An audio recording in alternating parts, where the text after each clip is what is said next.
Anda yang beriman kepada Allah dan Al-Quran dalam keadaan benar. Dan Allah akan terus memberikan cobaan-cobaan kepada orang-orang kafir di sekitar rumah mereka, agar mereka sadar dan mereka kembali dan mengenal Allah subhanahu wa ta'ala. Yaitu kalau seandainya ada satu kitab suci yang bisa membuat gunung-gunung tergoncang, bumi terbelah, orang mati berbicara, maka pasti itu adalah Al-Quran.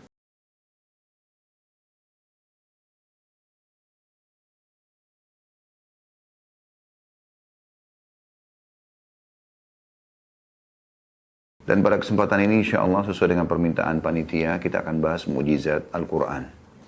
Maka dengan berharap Allah subhanahu wa ta'ala mengikhlaskan dan menjadikan ini sebagai tambahan amal soleh kita insya Allah. Serta menjadi penyebab kita mendapatkan keutamaan majelis ilmu. Serta juga menjadi penyebab pengampunan dosa terhadap kesalahan-kesalahan yang kita lakukan.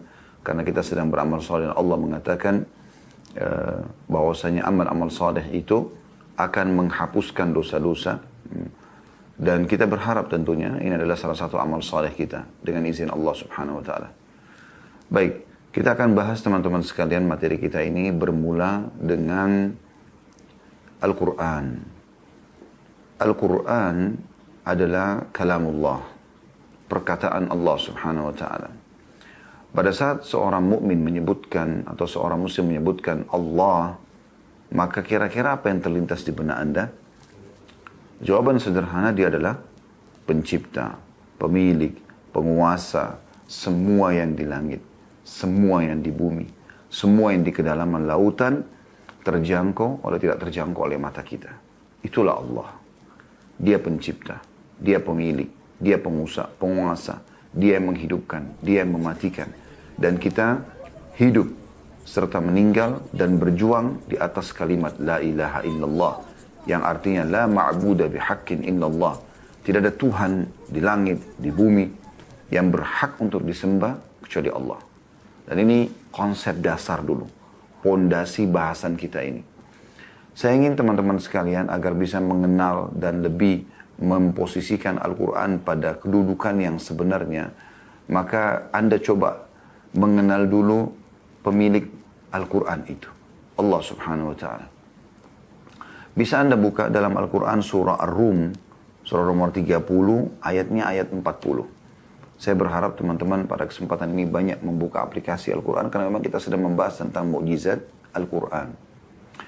Bermula daripada surah Ar-Rum, surah nomor 30, ayat 40, yang berbunyi, A'udzu billahi minasyaitonir rajim, huwallazi khalaqakum thumma razaqakum thumma yuhyikum thumma yumitukum thumma yuhyikum.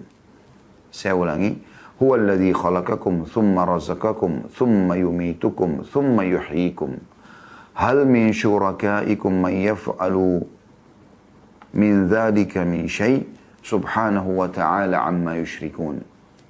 Yang artinya, dialah Allah yang telah menciptakan kalian.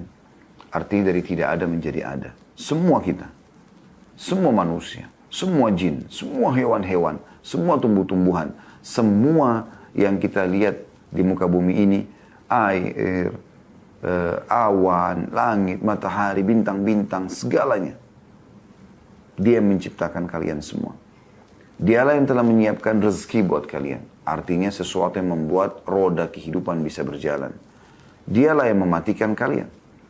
Anda pernah lihat hewan mati? Anda pernah lihat manusia meninggal? Yang tadinya bisa beraktivitas, tiba-tiba sudah tidak bisa beraktivitas? Allah yang mematikan mereka. Itu depan mata kita bisa saksikan.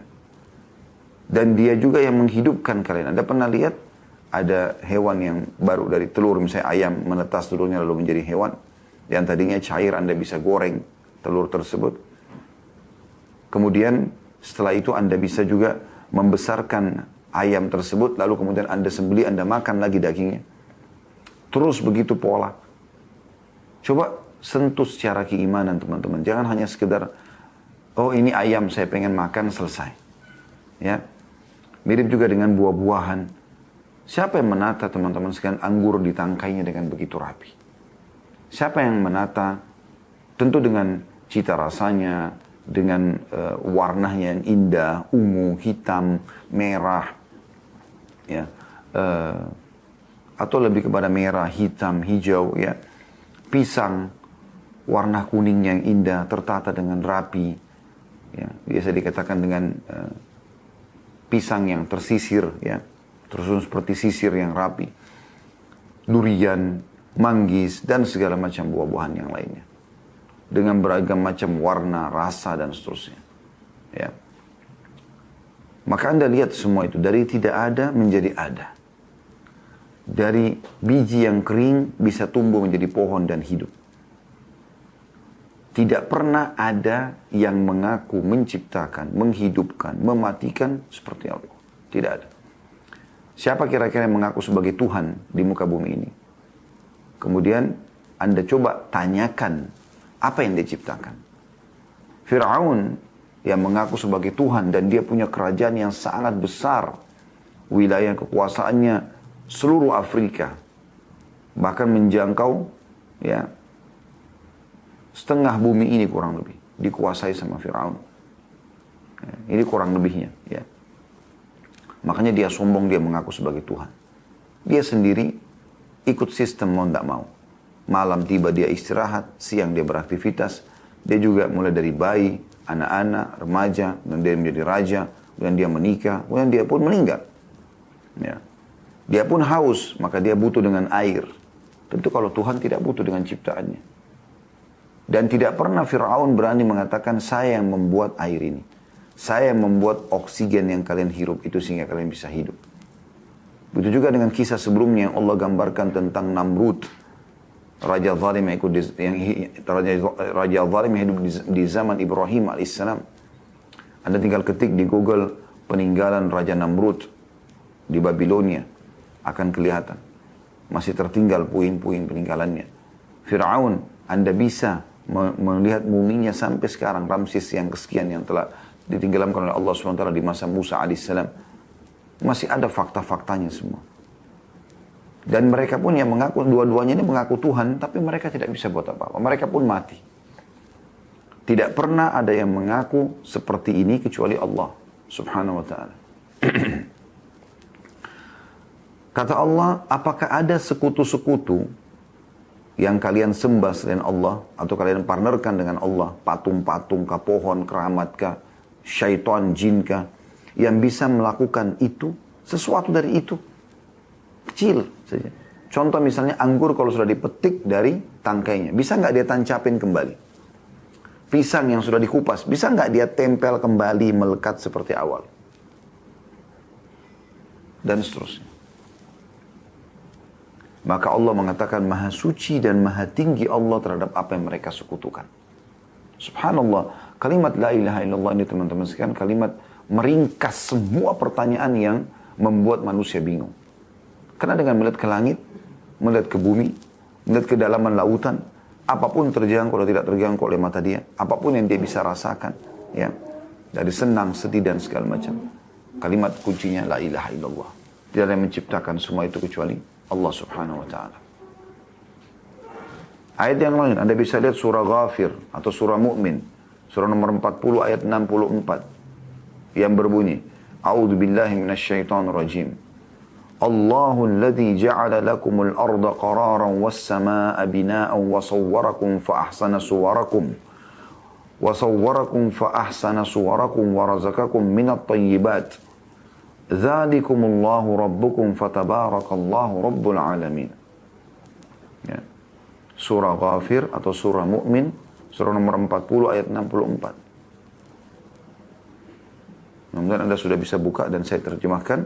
Allah lah yang telah menjadikan untuk kalian bumi itu qarar. Tetap, tidak goyang, tidak goncang.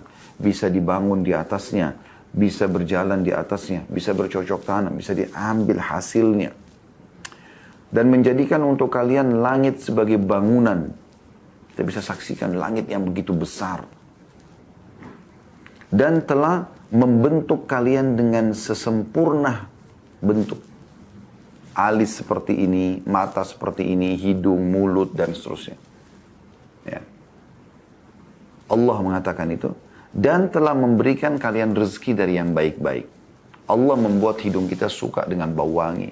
Mata kita melihat dengan warna yang indah, suka melihat warna yang indah, penataan yang rapi, telinga kita suka mendengarkan suara yang merdu, yang thayyibat, yang baik-baik.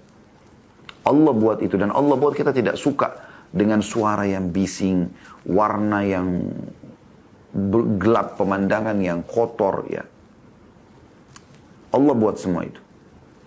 Lalu Allah mengatakan, "Dzalikumullahu rabbukum fatabarakallahu rabbul alamin."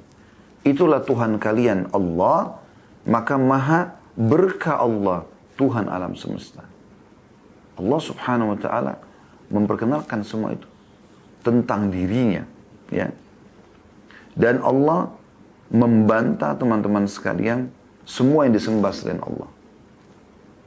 Semua, tidak terkecuali. Batu keramatkah, seperti orang-orang Quraisy menyembah patung-patung. Sekarang orang Hindu, orang Buddha banyak menyembah patung, ya. Sebagian orang-orang Nasrani menyembah patungnya Isa alaihissalam.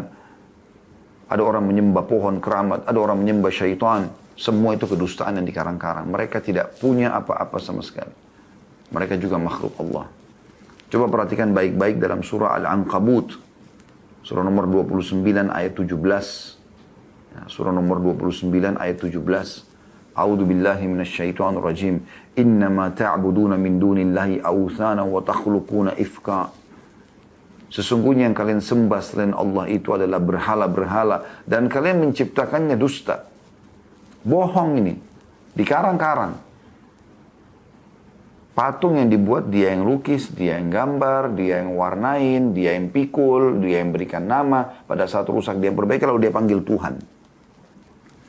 Innal ladzina ta'buduna min dunillahi la yamlikuna lakum rizqan fabtagu 'indallahi rizqa wa'budu washkuru lah. Sesungguhnya yang kalian sembah semua selain Allah itu tidak bisa memberikan untuk kalian atau tidak memiliki rezeki yang kalian butuhkan. Maka hanya cari rezeki itu dari Allah dan sembahlah dia. Tunduklah padanya dan bersyukurlah atas nikmat yang telah Allah berikan. Ilaihi turja'un. Kepadanya kalian akan dikembalikan. Allah subhanahu wa ta'ala mengajak kita berfikir supaya kita mengenal dirinya. Tentu kalau kita mau bahas ayat ini panjang atau ayat-ayat seperti ini banyak sekali, ya. Anda bisa kembali ke ceramah kami di playlist YouTube. Anda bisa nonton judul ceramah Kenalilah Tuhanmu Engkau Akan Bahagia, Saudaraku Ini Adalah Rahasia Rezekimu. Kemudian ada juga judul yang lain, Saudaraku Ini Adalah Pondasi Agamamu, ya. Dan cukup banyak judul-judul ceramah yang lain yang bisa Anda dengar tentang masalah Allah subhanahu wa ta'ala. Saya cuma datangkan di pembukaan kita ini supaya kita tahu Al-Quran itu punya bobot, teman-teman. Bukan buku seorang profesor, bukan buku seorang penulis novel yang bestseller kemudian habis masanya, tidak. Dia adalah kalamullah, perkataan Allah. Perhatikan, kita tutup dengan ayat ini di pembukaan kita, ya. Dalam surah Qaf, surah nomor 50, ayat 6 sampai ayat 11. Surah Qaf, surah nomor 50, ayat 6 sampai ayat 11. A'udzu billahi minasyaitonir rajim. Afalam yanzuru ila as-sama'i fawqahum kaifa banaynaha wa zayyannaha wa ma laha min furuj. Tidakkah mereka melihat ke langit di atas kepala mereka? Bagaimana kami membangunnya, kami menghiasinya, dan tidak ada sedikit pun retaknya, celah kekurangannya. Coba lihat ke langit, angkat kepala kita. Kita berada dimanapun di negara, di muka bumi ini akan begini langitnya. Begitu besarnya bangunan itu, masih ada manusia yang memungkiri tentang keberadaan Tuhan. Lalu siapa yang membuat langit itu? Wal arda madadnaha wa alqaina fiha rawasiya wa ambatna fiha min kulli zawjin bahij. Dan bumi kami hamparkan dan kami tancapkan padanya gunung-gunung dan kami tumbuhkan, ya, dari setiap tumbuh-tumbuhan yang berpasang-pasangan. Tabsiratan wa dzikra likulli 'abdin munib. Sebagai peringatan, ya, sebagai ilmu, bahan renungan bagi semua hamba yang cerdas. Wa nazzalna minas sama'i ma'an mubarakan fa'ambatna bihi jannatin wa habbal hasid. Dan kami turunkan dari langit hujan, yang air yang penuh dengan berkah, maksudnya hujan. Maka dengannya kami tumbuhkan kebun-kebun dan biji-bijian. Wa nakhla basiqatin laha tal'un nadid. Begitu pula dengan pohon kurma yang memiliki mayang. Mohon maaf, ini bukan terjemahan letterlet di terjemahan seperti aplikasi Anda ya. Ini saya coba terjemahkan supaya mudah difahami langsung ya. Rizqan lil ibad. Semua itu Allah siapkan untuk rezeki bagi hamba-hamba. Wa ahina bihi baldatan maita kadzalika al-khuruj. Dengan air hujan itu juga kami hidupkan negeri yang sudah mati, maka begitulah kalian akan dibangkitkan. Dan sekian banyak saya katakan tadi ayat-ayat Al-Quran berhubungan dengan masalah pengenalan tentang Sang Pencipta Allah Subhanahu wa taala. Kalau kita ingin bahas ini panjang lebar, ya. Tapi saya ingin titik beratkan teman-teman sekalian supaya Anda memahami bobot daripada Al-Quran. Karena masih banyak orang hanya sekedar simbolik. Beli Al-Quran dipajang saja. Diranjang antara dia sama istrinya. Kenapa? Al-Quran yang penting dikatakan ada tanda-tanda kalau dia muslim. Atau mengusir syaitan. Tanpa dibaca. Fisiknya saja. Ini pemahaman yang keliru. Ya. Kita ingin teman-teman selesai materi ini betul-betul seperti judul kita, mukjizat Al-Quran. Artinya Al-Quran betul-betul menjadi sesuatu yang ajaib dan sesuatu yang luar biasa yang bisa mengubah hidup Anda menjadi lebih baik. Ya. Karena memang betul-betul Al-Quran itu subhanallah bisa mengubah orang yang pelit menjadi dermawan, orang yang bodoh jadi pintar, orang yang penakut jadi pemberani. Memang berubah total. Dan itu yang terjadi pada kisah para sahabat ridwanullahi alaihim. Kita kembali kepada Al-Quran, teman-teman sekalian. Al-Quran kalau dari sisi etimologi, itu berarti bacaan. Bacaan. Artinya memang Quran, dari qara'a yaqra'u, Quranan artinya bacaan. Ya. Berarti memang Al-Quran itu untuk dibaca. Tidak akan bisa Anda dapatkan fungsinya tanpa Anda baca. Baca. Kemudian dikembangkan dengan merenungi maknanya, menghafalkan dan mengamalkan isinya. Dari sisi terminologinya atau istilahnya adalah kalamullah, kalam Allah, perkataan Allah yang maha suci, yang merupakan mukjizat yang diturunkan atau diwahyukan kepada Nabi Muhammad SAW yang ditulis di mushaf, ya seperti kita bisa pegang sekarang, dan diriwayatkan secara mutawatir bersambung sehingga benar riwayatnya, serta membacanya adalah ibadah. Membacanya adalah ibadah. Proses turunnya Al-Quran melalui beberapa proses tentunya ya. Yang pertama, malaikat memasukkan ke dalam hati Nabi Muhammad SAW. Seperti Anda bisa lihat dalam surah Asy-Syura, surah nomor 42 ayat 51. Surah nomor 42 ayat 51. A'udzu billahi minasyaitonir rajim. Wa ma kana li basharin an yukallimahu Allahu illa wahyan aw min wara'i hijabin aw yursila rasulan fayuhiya bi idnihi ma yasha. Innahu aliyyun hakim. Dan tidak mungkin bagi seseorang manusia pun bahwa Allah akan berkata-kata dengannya kecuali dengan perantara wahyu, atau di belakang tabir, atau dengan mengutus seorang utusan atau malaikat, lalu diwahyukan kepadanya dengan seizin Allah. Apa yang dia atau Allah kehendaki. Sesungguhnya dia maha tinggi lagi maha bijaksana. Itu ayat 51. Ayat 52-nya, wa kadzalika auhayna ilaika ruham min amrina ma kunta tadri mal kitabu walal imanu walakin ja'alnahu nuran nahdi bihi man nasha'u min ibadina wa innaka latahdi ila siratim mustaqim. Dan demikianlah kami wahyukan kepadamu wahyu atau Al-Quran, wahai Muhammad, dengan perintah kami. Sebelum Al-Quran itu, kamu tidak mengetahui apa itu Alkitab atau Al-Quran. Dan tidak pula mengetahui apa itu iman. Tapi kami menjadikan Al-Quran itu sebagai cahaya yang kami tunjuki dengan siapa yang kami kehendaki di antara hamba-hamba kami. Dan sesungguhnya kamu benar-benar memberi petunjuk kepada jalan yang lurus. Jadi kita baca 3 ayat ya, 51 sampai 53. Jadi ini akhir ayat surah Asy-Syura karena dia 53 ayat. Ayat 51 sampai 53. Allah mengatakan ayat terakhirnya 53-nya siratillahi alladzi lahu ma fis samawati wa ma fil ard ala ilallahi tasirul umur. Yaitu jalan Allah yang kepunyaannya lah, N-nya besar kata ganti Allah. Segala apa yang di langit dan apa yang ada di bumi, ingatlah bahwa kepada Allah lah kembali semua urusan.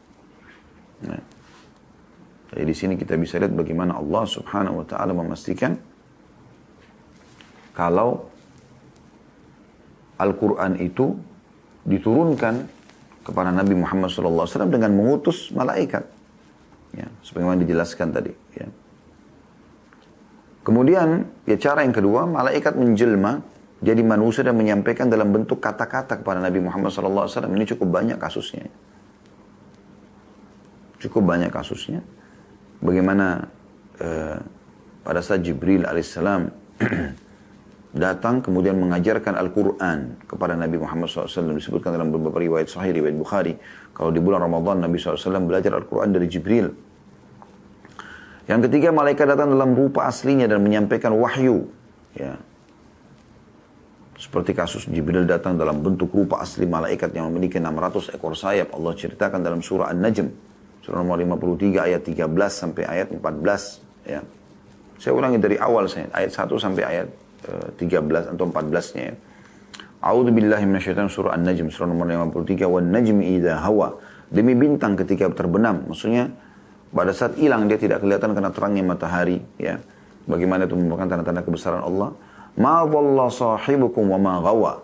Kawan kalian Muhammad ini tidak sesat dan tidak pula keliru. Karena orang-orang Mekah mengatakan ini orang ngarang-ngarang, ini sihir, ini cerita dongeng. Maka Allah membantai itu.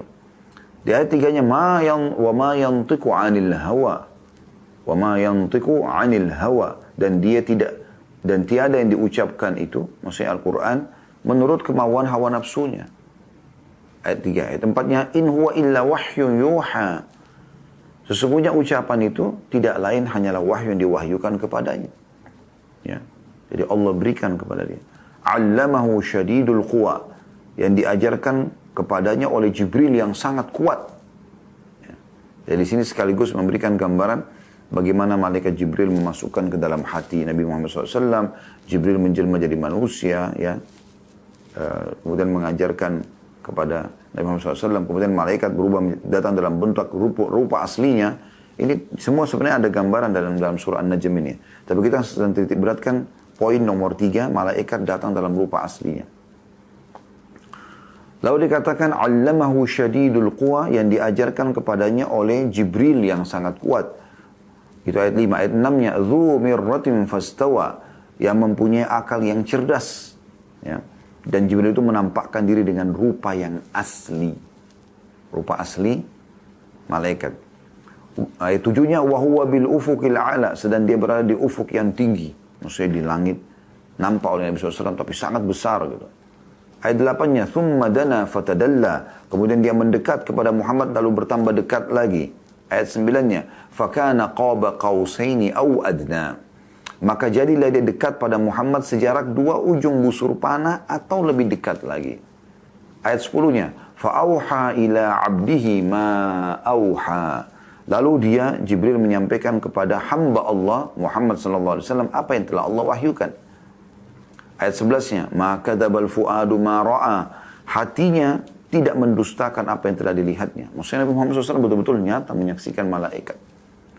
Kalau kita masih ditutup mata kita akan lihat malaikat pertama kali nanti pada saat meninggal dunia, ya. Ruh dicabut, dan kita melihat malaikat rahmah kalau orang beriman, malaikat penyiksa kalau orang kafir, wa na'udzubillah. Ini sudah saya ceritakan panjang lebar di masalah kematian tentunya.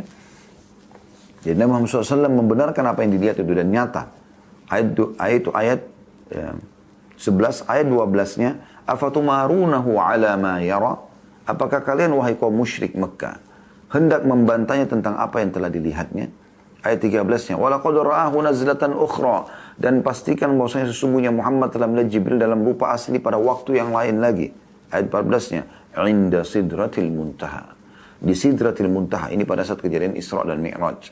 Yang kedua kali Nabi Muhammad SAW menyaksikan Jibril dalam bentuk asli. Kalau Anda bertanya, lalu kapan yang pertama Ustaz? Pada saat menerima wahyu Iqra bismi rabbikal ladzi khalaq di Gua Hira, Jibril datang dalam rupa manusia, ya. Dalam hadits Bukhari dijelaskan, kemudian menyampaikan wahyu Iqra bismi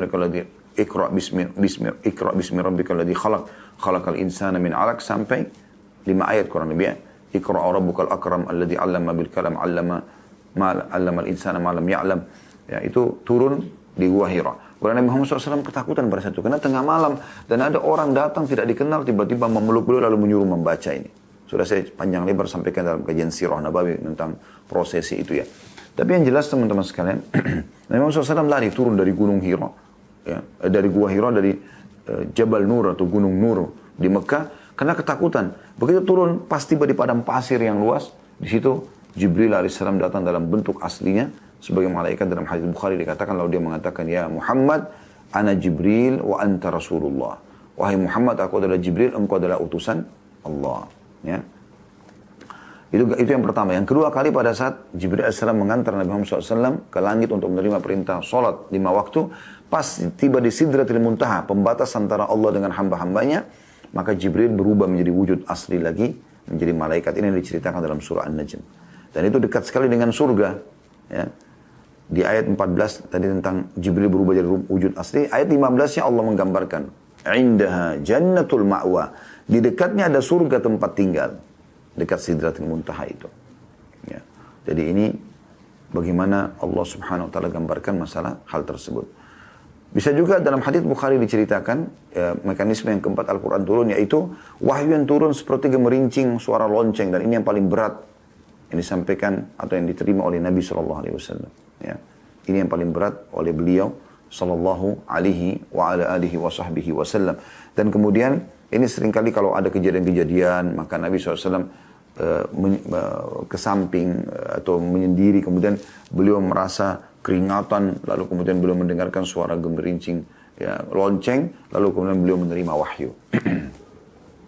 Cukup banyak contoh-contoh berhubungan dengan masalah ini, nanti akan kita jelaskan insya Allah di masalah kisah ifk, tentang keajaiban Al-Quran nanti ya, atau fitnah yang disebarkan oleh kepala orang munafik di Madinah tentang berzinanya Aisyah radhiyallahu anha, dan ini tidak benar tentunya, ini kebohongan gitu.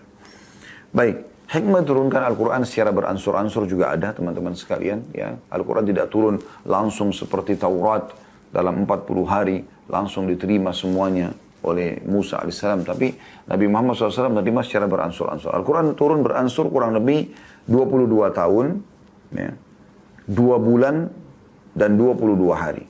Sebagiannya ahli sejarah dan ulama menyimpulkan 23 tahun. 13 tahun fase Mekah dan 10 tahun fase Madinah. Ya. Nah, fase Mekah dikenal dengan Makkiyah, ayat-ayat Makkiyah atau dari kota, turun di kota Mekah. Dan fase yang 13 tahun ya. Fase 10 tahun di Madinah dikenal dengan Madaniyah, ayat-ayat Madaniyah. Nah, semua itu tujuannya agar mudah dimengerti dan juga dihafal dan diamalkan isinya. Ya. Juga terjadi prosesi nasikh dan mansukh. Artinya ada ayat yang menghapus dan ada ayat yang dihapus. Allah SWT turunkan beberapa ayat, kemudian Allah hapus setelah itu dengan ayat yang lainnya. Ayat-ayat Makkiyah, teman-teman sekalian, lebih banyak daripada ayat Madaniyah, karena memang 13 tahun ya di Mekah, sementara Madinah cuma 10 tahun, kurang lebih dari 30 juz Al-Quran, 19 juz itu Makkiyah. 19 juz Makkiyah. Ada kurang lebih dari 114 surah, ya, semua total Al-Quran kan 114 surah. 86 surah itu Makkiyah. 86 surah Makkiyah. Dan kurang lebih jumlah ayatnya 4.780 ayat. Ya, ini yang turun semua di Mekah. Ya. Dan rata-rata ayat-ayat pendek. Surah-surah pendek. Ya. Dan ayatnya umumnya dimulai dengan ya ayuhan nas, hai sekalian manusia. Ya. Tentang masalah keimanan, tentang masalah ancaman dan pahala, kisah umat-umat terdahulu ini umumnya terdiri berhubungan dengan masalah. Ini termasuk mukjizat Al-Quran karena menggambarkan tentang kisah-kisah sebelum kita. Dan itu terbukti. Tadi sudah saya kasih gambaran tentang Namrud misalnya. Anda tinggal buka, ketik di Google peninggalan Namrud akan kelihatan. Patungnya, istananya, peninggalan-peninggalan kerajaan dia lah. Supaya menjadi pelajaran bagi manusia. Allah bisa saja memusnahkan, tapi Allah membuat itu kekal supaya kita bisa, ya, atau Allah jaga supaya kita bisa mengambil pelajaran dari situ. Begitu juga tadi Fir'aun. Ya, Anda bisa kunjungi langsung sampai sekarang di museum ya, di Kairo, muminya, atau Anda bisa ketik di Google, Anda bisa lihat gambarnya, Anda bisa saksikan. Saya bahkan pernah masuk ke ruangannya langsung dan membawa jemaah pada saat itu ya. Kami kebetulan ada umrah plus Mesir di Uhud Tour, maka kami mengajak ke sana. Jadi ada fakta-fakta kelihatan gitu. Kemudian Madaniyah, karena tadi kan Al-Quran 30 juz ya, 19 juz di Mekah. Sisanya berapa? Kalau 30 kurang 19, 11. 11 juz ini di Madinah. Jadi 11 juz di Madinah. Dan tadi kalau Mekah itu 86 surah, maka sisanya kalau kita 114 kurang 86 ada 28 surah Madaniyah. Ya. Dan ayat Al-Quran jumlahnya 6.236 ayat, 6.236 ayat, 4.780 Mekah, maka sisanya Madinah adalah 1.456 ayat. 1.456 ayat. Ya. Maka ini semua jumlah Al-Quran. Jadi saya simpulkan, jumlah ayat Al-Quran 6.236, turun di Mekah, ya, 4.780, di Madinah 1.456, di Mekah 86 surah, sementara 28 surah di Madinah, dan 19 juz semuanya di Mekah, 11 juznya di Madinah. Ya. Al-Quran cukup banyak memiliki nama-nama, ada Al-Quran, ada Al-Kitab, ya, ada Al-Furqan, ada Al-Zikr. Banyak, ya. Al-Quran punya bacaan, ya. Kemudian Al-Kitab juga sama, kitab rujukan, ya. Kemudian Al-Furqan, pembeda antara hak dan batil. Ya, itu Allah sebutkan surah Al-Furqan sendiri, ya. Ada surah Al-Quran. Kalau tentang bacaan Anda bisa lihat dalam surah Al-Qiyamah, surah nomor 75 ayat 17 sampai 18. Ya. Atau kalau Al-Kitab ada dalam surah Al-Baqarah, surah nomor 2 ayat 2. Ada Al-Furqan, surah Al-Furqan ayat 25, surah nomor 25 ayat 1. Kemudian Az-Zikir, pemberi peringatan atau peringatan dalam surah Al-Hijr, surah nomor 15 ayat 9. Ini semua menggambarkan nama-nama Al-Quran. Al-Quran juga dibagi oleh para ulama secara surah, ya, menjadi beberapa bagian, ya, kurang lebih ada 4 bagian, ya. Yang pertama dikenal dengan sab'u tiwal atau 7 surah panjang.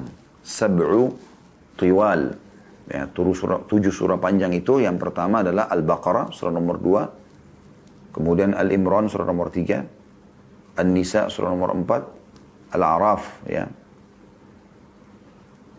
Kemudian Al-An'am, Al-Ma'idah dan Yunus. Ya. Al-Baqarah, Al-Imran, An-Nisa, ya, kalau berurut ini Al-Ma'idah, kemudian Al-An'am, Al-A'raf, kemudian Yunus. 7 surah ini dikenal dengan Sab'u Tiwal. 7 surah panjang. Al-Baqarah, Al-Imran, An-Nisa, Al-Ma'idah, ya, Al-An'am, Al-A'raf, kemudian Yunus. 7 surah ini dikenal dengan Sab'u Tiwal, ya. Kemudian yang kedua Al-Ma'un. Al-Ma'un. Al-Ma'un ini maksudnya surah yang terdiri dari 100 ayat. Seperti surah Yusuf, ya. Hud. Ya, ini surah-surah yang sekitar 100-an ayat.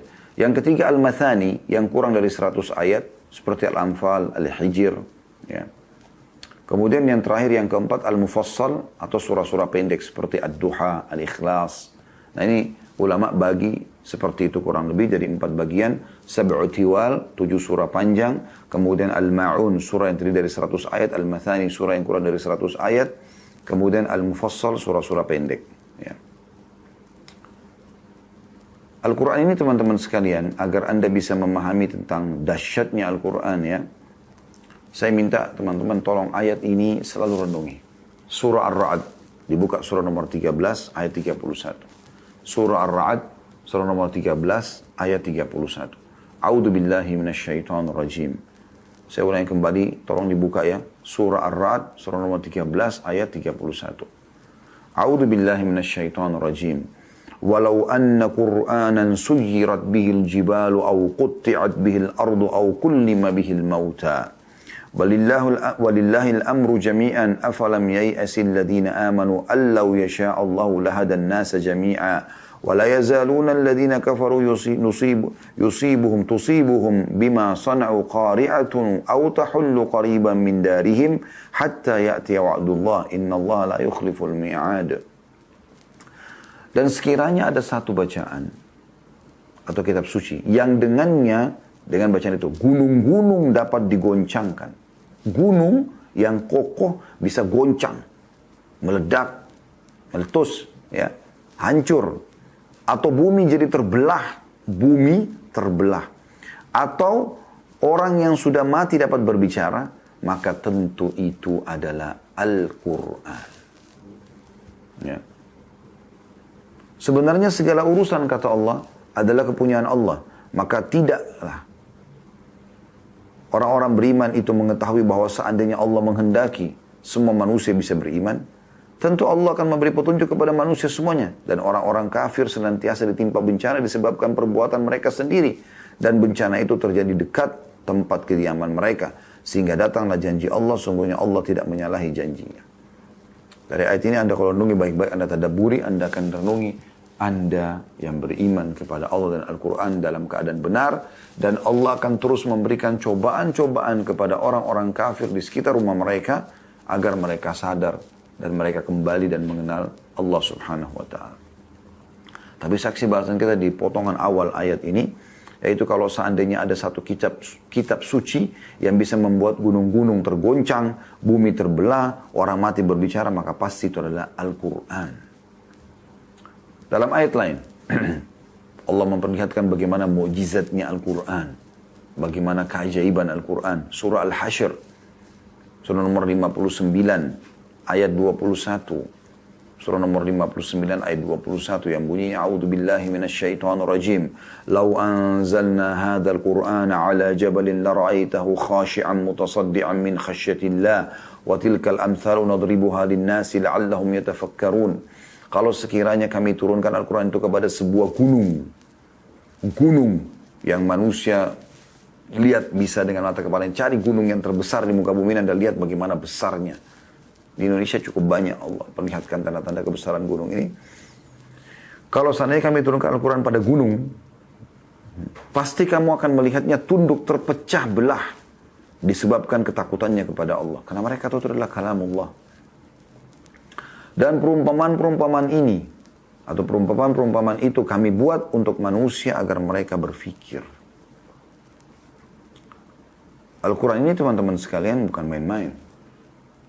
Kitab yang turun dari langit dari sang pencipta Allah.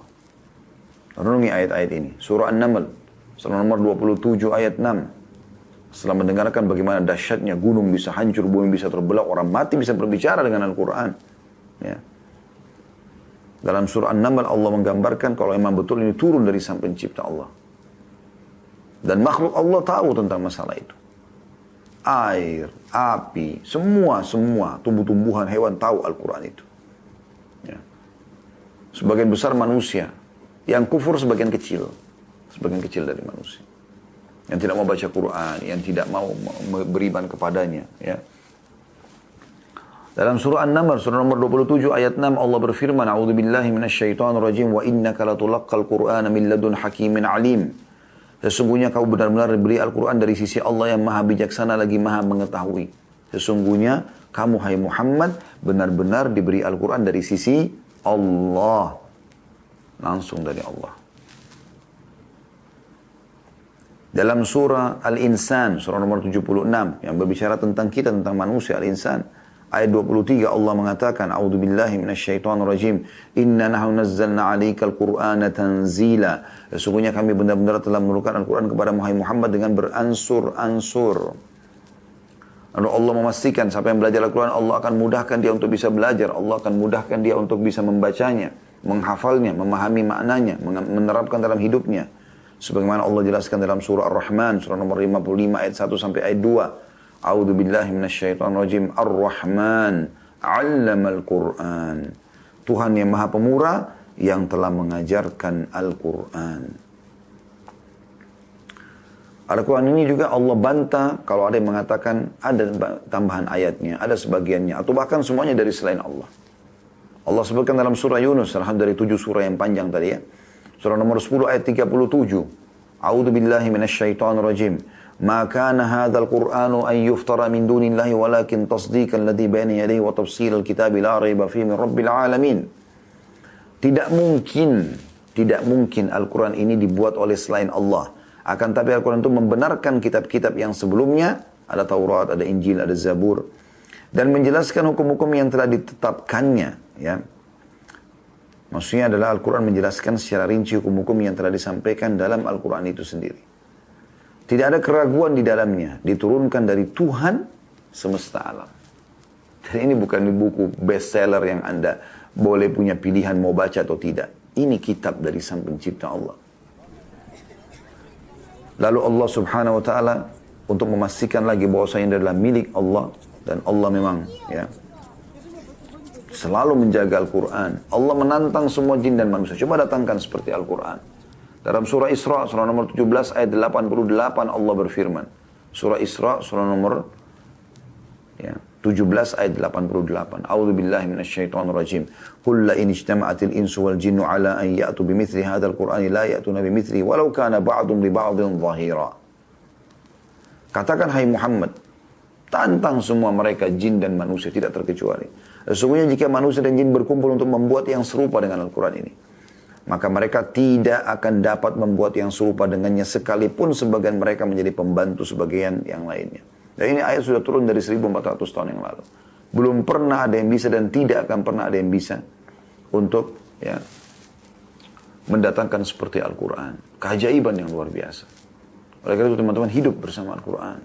Jadilah orang-orang yang menguasai, yang menjadikan Al-Quran sebagai pegangan hidupnya, pedoman hidupnya. Saudaraku seiman, setelah Anda tahu bahwasanya Allah itu adalah pencipta langit dan bumi, dan Al-Quran adalah kalamullah, perkataan Allah, maka harusnya kita memahami lebih dalam lagi seperti apa fungsi Al-Quran. Yang pertama teman-teman sekalian diimani. Ya. Allah menyebutkan dalam banyak ayat-ayat Al-Quran tentang perintah untuk beriman kepada Al-Quran itu sendiri. Artinya betul ini dari Allah dan bagaimana Allah subhanahu wa ta'ala memastikan agar setiap orang dianjurkan untuk beriman. Beriman artinya meyakini dari Allah, kemudian dia membacanya lalu dia menerapkan dalam hidupnya. Ya, itu namanya beriman. Anda bisa lihat misalnya di dalam surah Al-Baqarah, surah nomor 2 dalam Al-Quran. Ya. Kita bisa lihat surah Al-Baqarah ayat 1, ayat 2. Ya. Allah mengatakan alif lam mim. Alif lam mim ini adalah huruf-huruf pertama dalam Al-Quran yang Allah lebih tahu maknanya. Lalu Allah mengatakan dzalikal kitabu la raiba fihi hudan lil muttaqin. Itulah Al-Quran atau Al-Kitab, tidak ada keraguan padanya. Semuanya mukjizat. Dari awal ayat, dari satu potongan hurufnya sampai akhir hurufnya. Semua informasinya akurat. Tidak ada keraguan padanya. Untuk apa? Petunjuk bagi mereka yang bertakwa. Mereka yang mau mengenal Tuhannya, patuh pada Tuhannya, maka mereka dapat jadikan Quran sebagai petunjuk. Siapa mereka yang bertakwa? Allah sebutkan ciri-cirinya. Di ayat 3-nya, alladzina yu'minuna bil ghaibi wa yuqimuna as-salata wa mimma razaqnahum yunfiqun. Yaitu mereka yang beriman kepada yang gaib. Allah, malaikat, surga dan neraka, kehidupan alam barzah. Mendirikan salat, menafkahkan sebagian rezeki yang kami anugerahkan kepada mereka. Ayat 4-nya, walladzina yu'minuna bima unzila ilaika wa ma unzila min qablika wa bil akhirati hum yuqinun. Dan mereka yang beriman kepada kitab Al-Qur'an yang telah diturunkan kepadamu dan kitab-kitab yang diturunkan sebelumnya. Taurat, Zabur, Injil. Serta mereka yakin akan kehidupan akhirat. Di ayat 5-nya Allah mengatakan ulaika ala hudan min rabbihim wa ulaika humul muflihun. Mereka adalah orang-orang yang mendapatkan petunjuk dari Tuhan mereka dan mereka adalah orang-orang yang beruntung. Tapi ini sangat kuat hubungannya, relevansinya dengan ayat 2-nya dzalikal kitabu la raiba fi hudan lil muttaqin. Itu adalah kitab Al-Quran yang tidak ada keraguan dalamnya dan petunjuk bagi orang-orang yang bertakwa. Gitu ya. Jadi Allah jelaskan itu. Kemudian juga dalam surah Imran, surah nomor 3 ayat 3. Surah setelahnya. Ini tentu banyak ya, tapi saya akan ambil pilih-pilih saja. Ya. Yang berbunyi, A'udzubillahi minasyaitonir nazzala 'alaikal kitaba bil haqqi musaddiqan lima baina yadayhi wa anzala at-taurata wal injil. Dia telah menurunkan Alkitab Al-Quran kepadamu dengan sebenarnya. Membenarkan kitab yang telah diturunkan sebelumnya dan menurunkan juga Taurat dan Injil. Jadi Allah memastikan memang Al-Quran ini turun dengan benar dari Allah SWT untuk diimani tentang. Ya. Dan cukup banyak tentunya ayat-ayat Al-Quran ya. Di antaranya Anda bisa lihat juga surah Yunus, surah nomor 10. Ya. Ayat 1-nya, A'udzubillahi minasyaitonir rajim, alif lam ra tilka ayatul kitabil hakim. Alif lam ra inilah ayat Al-Quran yang mengandung hikmah. Yang mengandung hikmah. Ya. Jadi kita harus imani tentang keberadaan. Dan cukup banyak. Ada surah Ibrahim, surah nomor 14, surah nomor 14 ayat 1. Ada Al-Kahfi 18, surah nomor 18 ayat 1. Ada Toha, surah nomor 20 ayat 1 sampai ayat 6. Ada surah An-Nur, surah nomor 24 ayat 1. Al-Furqan ayat 25 ayat 1. Surah nomor 25 ayat 1. Ini semuanya ada. Tapi tidak mungkin kita bahas semua karena melihat waktu ya. Fungsi yang kedua, selain yang pertama diimani, yang kedua adalah membaca dan tadabbur. Baca. Dan Al-Quran memiliki 4 hak dari kita, yaitu membacanya walaupun kita tidak mengerti maknanya. Lalu mengkhatam dan berurut dari surah Al-Fatihah, Al-Baqarah, Al-Imran, An-Nisa, terus ya sampai selesai An-Nas. Kemudian yang kedua tadabbur. Tadabbur itu tidak harus berurut, kita pilih 10 ayat per hari lalu kita renungi maknanya. Ya. Anda bisa gabungkan antara membaca Al-Quran setiap harinya sampai Anda mengkhatam, Anda ulangi dan Anda renungi lagi maknanya, itu juga bagus. Ya. Kemudian yang ketiga, menghafal. Ini juga sama, tidak harus berurut dari awal Al-Fatih, Al-Baqarah, Al-Imran sampai An-Nas, tapi boleh Anda pilih surah yang Anda suka dan Anda boleh mulai berapa ayat pun Anda inginkan. Para sahabat tidak melewatkan setiap hari 10 ayat. Yang terakhir, yang keempat, mengamalkan isinya. Ya. Nah, kalau dalam membaca, ini banyak sekali perintah Al-Quran ya. Jadi tidak boleh kita pajang-pajang saja. Cuma tahu ini Al-Quran. Ada orang beli Al-Quran dari awal beli karena tertarik sama covernya sampai Quran itu. Sampai dia meninggal, cucunya cuma mengenang, oh ini Qurannya nenek saya atau kakek saya dulu. Nggak dibaca. Nggak ada gunanya. Kalau Anda fikir fisik Al-Quran bisa mengusir syaitan, ini pemahaman yang perlu diluruskan. Ya. Anda kalau tidak bisa tidur malam hari, coba ambil mushaf Al-Quran lalu baca. Anda bisa mengantuk. Ada syaitan yang godaan dari situ. Ya. Dia akan berfungsi kalau Anda baca. Anda amalkan. Jadi bukan cuma dipajang. Gitu. Allah memerintahkan untuk membaca dan tadabbur ini atau merenungi makna-maknanya dalam surah Shad, surah nomor 38 ayat 29. A'udzu billahi minasyaitonir rajim. Kitabun anzalnahu ilaika mubarakun liyadabbaru ayati wa liyadhakkaru ulul albab. Surah Shad, surah nomor 38 ayat 29. Inilah sebuah kitab Al-Quran yang kami turunkan dari Allah, pencipta langit dan bumi, kepadamu, hai Muhammad, dengan penuh berkah. Berkah. Mencukupi. Supaya mereka memperhatikan ayat-ayatnya, renungi. Dan supaya mereka mendapatkan pelajaran. Mendapat pelajaran ya, bagi orang-orang yang mau berfikir. Dalam surah An-Nisa, surah nomor 4 ayat 82, Allah juga berfirman, A'udzu billahi minasyaitonir rajim, afala yatadabbaruna al-Qur'ana walau kana min indi ghairillahi lawajadu fihi ikhtilafan katsira. Maka apakah mereka tidak memperhatikan Al-Quran itu? Membaca, merenungi maknanya. Kalau kiranya Al-Quran itu bukan dari sisi Allah, tentulah mereka mendapatkan pertentangan yang sangat banyak di dalamnya. Dalam surah Muhammad, ya, surah nomor 47 ayat 24, yang berbunyi, A'udzu billahi minasyaitonir afala yatadabbaruna al-Qur'ana am 'ala qulubin aqfaluha. Tidakkah mereka memperhatikan, mentadabburi, merenungi makna Al-Qur'an, ya? Atau memang hati mereka ada kuncinya? Makanya para sahabat ridwanullah alaihim berlumba-lumba mempelajari Al-Qur'an dari Nabi SAW. Yang bisa belajar dari sahabat yang sudah kuasai, mereka belajar dari para sahabat. Ya, sahabat belajar dari sahabat ridwanullah alaihim. Sampai mereka menguasai bacaannya, merenungi maknanya, menerapkan dalam hidup, menghafal, menerapkan dalam hidup. Itu yang disebutkan dalam beberapa riwayat, beberapa sahabat mengatakan kami tidak melewati 10 ayat Al-Quran dalam sehari kecuali kami sudah membacanya, kami sudah merenungi maknanya, memahami hukum-hukumnya, dan juga kami menghafal dan menerapkan dalam kehidupan. Yang ketiga, diamalkan isinya dan didakwakan. Ya.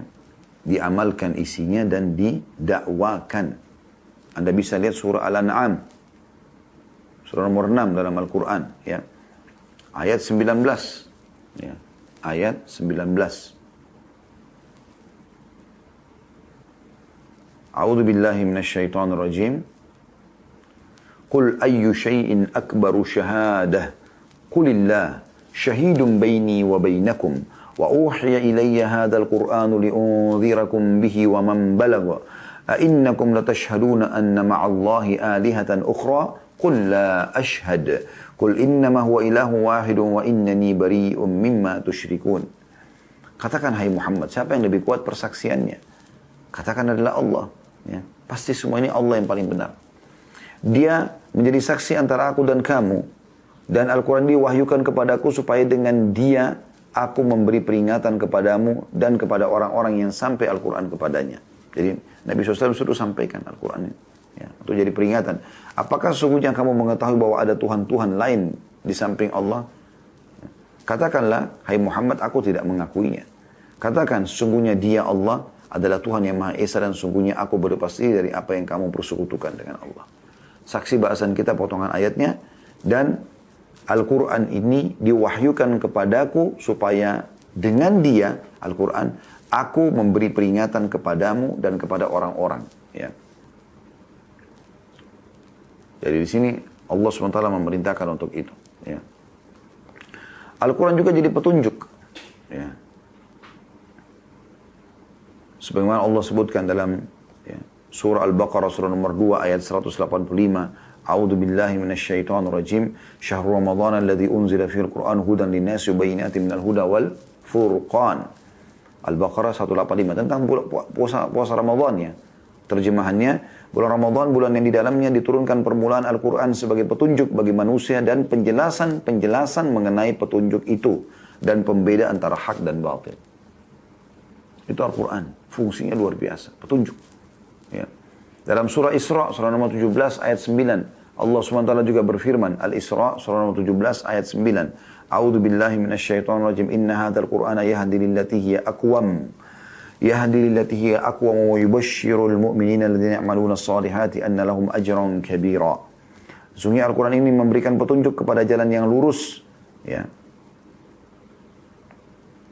Dan juga memberi kabar gembira kepada orang-orang mukmin, ya, mengenai amal-amal saleh yang mereka kerjakan, bahwasanya semua itu akan ada pahala atau balasan yang besar untuk mereka.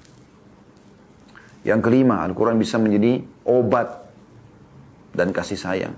Ya. Allah SWT tunjukkan kasih sayang rahmatnya dengan Al-Quran itu.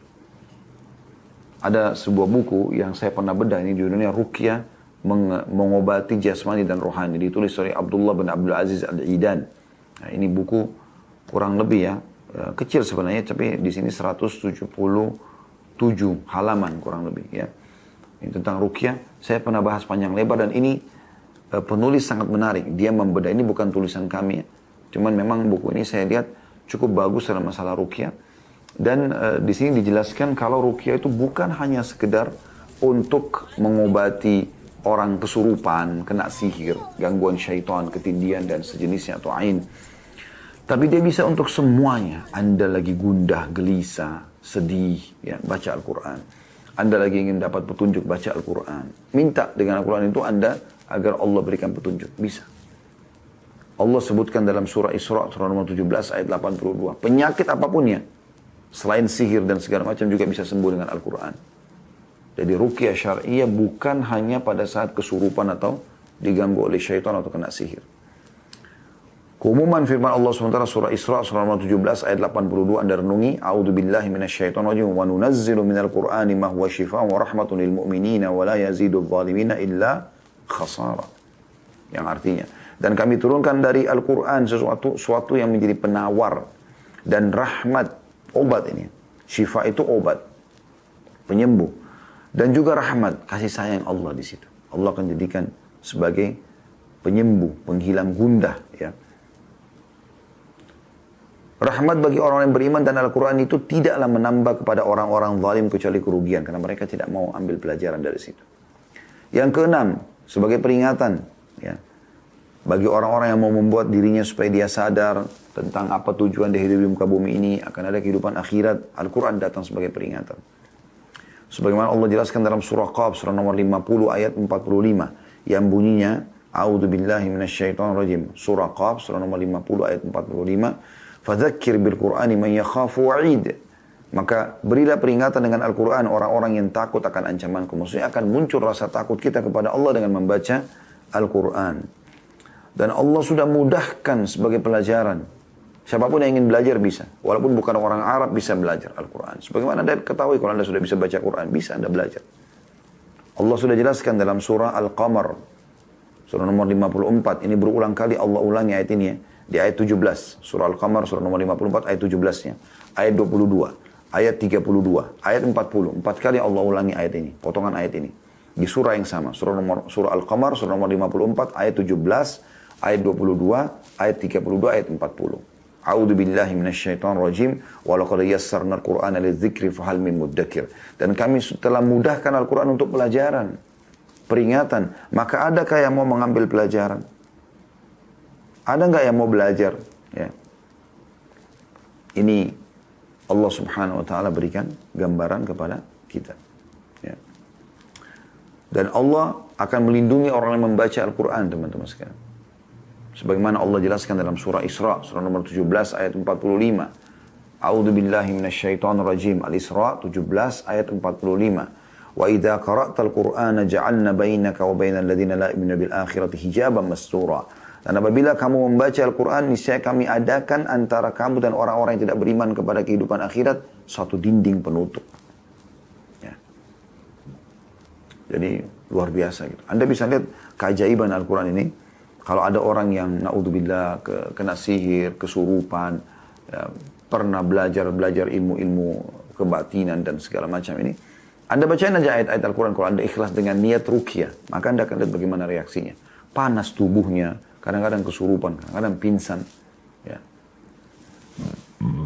Anda bisa dengarin di YouTube cukup banyak ketik ayat-ayat ruqyah Anda dengarin. Anda bisa rasakan bagaimana reaksinya. Syaitan-syaitan itu merasa kepanasan. Al-Quran ini abadi, tidak akan pernah berubah. Dari awal turun zaman Nabi SAW sampai menjelang hari kiamat, tidak akan pernah berubah. Dan tidak akan pernah bisa ada yang mengubahnya. Tidak membosankan Al-Quran itu. Diulang-ulangi baca, selalu saja ada pelajaran baru yang didapatkan. Bagi pecinta Al-Quran tahu masalah ini. Terdapat informasi masa lalu, ya, umat-umat sebelum kita. Masa akan datang, ya, tentang kiamat, tentang surga, tentang neraka terinci. Ya. Dan juga akan menjadi kejayaan bagi orang yang mengamalkan isinya. Ini fakta yang tidak bisa terdustakan, teman-teman sekalian.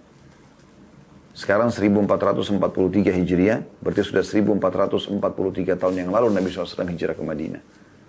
Bagaimana kurang lebih ya 90 tahun sekian, belum sampai 100 tahun yang lalu, pada saat kita sudah tidak jadikan Al-Quran sebagai pedoman kita, maka umat Islam tidak lagi memimpin dunia. Tapi dari tahun 1 Hijriah sampai 11 Hijriah, Nabi SAW terapkan Al-Quran.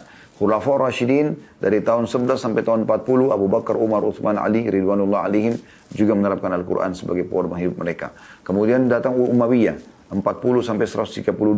Datang dinasti Abbasiyah, 40 ya, sampai 656 Hijriah. Kemudian datang Uthmaniyah, ya. Kurang lebih 600 ya, 670-an ya, sekian itu, itu sampai 678 lah ya, kurang lebih dinasti Utsmaniyah itu, kemudian sampai kurang lebih tahun 1924 Masehi yang lalu saja berubah menjadi Republika Turki, maka pada saat itu Al-Quran sudah tidak lagi mereka jadikan pedoman. Ya, maka di saat itu umat Islam terpuruk. Padahal sebenarnya kejayaan ada depan mata kita. Dan ini yang membuat dulu para ilmuwan di Spanyol berkembang pesat. Ya. Seperti munculnya Abbas bin Ahnas, seorang yang menemukan teori penerbangan awal yang dikembangkan tulisan dan teori beliau oleh dua orang adik kakak dari Inggris, sehingga mereka yang terkenal sebagai pembuat pesawat terbang. Kemudian ada Al-Jabar yang menulis kaidah ilmu matematika hanya dikenal dengan metode Al-Jabar ya. Kemudian juga ada subhanallah saya lupa Al-Jazuri namanya kalau seingat saya, yang menemukan listrik dan beberapa orang-orang yang lain yang umat Islam yang terkenal ya, di masa kejayaan Spanyol dulu, mereka semua itu karena kembali kepada Al-Quran. Kita tutup teman-teman sekalian dengan bagaimana kalau Anda mengamalkan Al-Quran, Anda baca Al-Quran, Anda jadikan sebagai buah hibah, Anda dapat banyak sekali keutamaan. Kita tutup dengan ini. Karena kalau kita ingin bahas terlalu banyak tentang Al-Quran ini, ya termasuk keajaiban-keajaibannya gitu kan. Beranjak daripada hadis Nabi SAW yang berbunyi, Iqra'ul Qur'ana fa innahu ya'ti yawmal qiyamati syafi'an li ashabihi. Bacalah Al-Quran itu, karena dia akan menjadi penolong bagi pembacanya pada hari kiamat. Masih lanjutan hadis yang sama, Iqra'uz Zahrawaini Al-Baqarah wa surat Al-Imran fa innahuma ta'tiyani yawmal qiyamati ka'annahuma gamamatani au ka'annahuma gayayatani au ka'annahuma firqani min tayri sawaffa ya, atau firqani min tayri sawaf ya, tuhajani an ashabihima. Dan bacalah juga ya, Zahrawaini atau dua cahaya ya, Al-Baqarah dan Imran ya. Karena keduanya akan datang pada hari kiamat ya, seperti dua awan atau seperti dua cahaya sinar matahari dan ya, atau dua cahaya sinar matahari atau seperti dua ekor burung yang membentangkan sayapnya bersambung satu sama yang lain. Keduanya akan membela bagi yang rajin membaca dua surat tersebut. Lalu kata Nabi SAW, Iqra'u surat Al-Baqarah, fa inna akhdaha barakah, wa tarkaha hasrah, wa la yatastati'uha al-batala. Dan fokus baca Al-Baqarah, selalu ulang-ulangin. Karena surah Al-Baqarah itu membacanya adalah, serta menghafalnya, mengamalkan keberkahan. Dan meninggalkannya adalah satu penyesalan. Para tukang sihir tidak akan mampu mengalahkannya. Ya, hadis ini riwayat Imam Muslim. Kemudian Nabi SAW memuji orang yang membaca Al-Quran dalam sabda beliau. Tentu tadi hadis sahih itu ya. Ini hadis Bukhari sekarang. Kata Nabi SAW, Al-mu'minu alladhi yaqra' al-Qur'ana wa ya'malu bihi kal utrujjah. Permisalan yang orang yang membaca Al-Quran dan mengamalkan adalah sebagaikan buah utrujjah. Rasa dan baunya enak. Anda bisa ketik di Google ya, utrujjah. Keluar. Kalau saya lihat sih bentuknya ini seperti pir ya, buah pir gitu. Ya, tapi mungkin utrujjah ini lebih kepada, tidak bisa kita bahasakan 100% pir karena banyak jenis pir. Tapi dia memang dalam hadis ini dijelaskan baunya wangi dan rasanya manis. Umumnya buah pir kan manis ya. Tapi yang bau wangi ini adalah utrujjah secara khusus. Kata Nabi SAW, ta'muha tayyib wa rihuha tayyib. Rasanya manis dan baunya juga enak. Wal mu'minu alladhi la yaqra'u al-Qur'ana wa ya'malu bihi kat-tamra. Orang mukmin yang membaca Al-Qur'an tapi tidak mengamalkan isinya seperti buah kurma. Ta'muha tayyib, rasanya manis, wala rihalaha, tapi tidak ada baunya. Wa mathalul munafiqin alladhi yaqra'u al-Qur'ana kar-raihana. Perumpamaan orang munafik yang membaca Al-Qur'an seperti buah raihana. Rihuha tayyib wa ta'muha mur. Baunya wangi tapi rasanya pahit. Karena tidak ada gunanya bagi orang munafik baca. Wa mathalul munafiqin alladhi la yaqra'u al-Qur'ana kal handhala. Ya. Ta'muha mur au khabith wa rihuha mur. Perumpamaan ya, orang munafik yang tidak membaca Al-Quran seperti handhala. Rasanya dan baunya pahit dan tidak enak. Orang yang suka membaca Al-Quran apalagi menghafalnya, maka akan mendapatkan kedudukan yang tinggi di sisi Allah SWT, derajat yang tinggi. Dalam hadis yang sahih diriwayatkan Abu Dawud, Tirmidzi, ya. Kata Nabi SAW, yuqalu li sahibul Quran, ikra' wartaqi warattil kama kunta tartil atau turattilu fid dunya fa inna manzilaka inda akhir ayatin taqra'uha. Dikatakan kepada orang yang suka membaca Al-Quran atau menghafalnya, bacalah dan naiklah. Ya, selalu setiap satu ayat diangkat satu derajat. Serta tartilkanlah sebagaimana engkau dulu mentartilnya di dunia. Di sholat malam, di setiap kesempatan dia baca. Karena kedudukanmu adalah akhir ayat yang engkau baca. Maksudnya nanti pada saat dia baca, terus Allah angkat satu ayat satu derajat. Sampai nanti dia sampai derajat tertinggi di surga, baru Allah mengatakan, berhentilah kedudukanmu di akhir ayat yang kau baca. Ini luar biasa gitu. Ya, ini kedudukan yang luar biasa. Dan sekian banyak kalau kita mau bahas tentang keutamaan daripada Al-Quran. Semoga ini bisa mewakili tentunya teman-teman sekalian.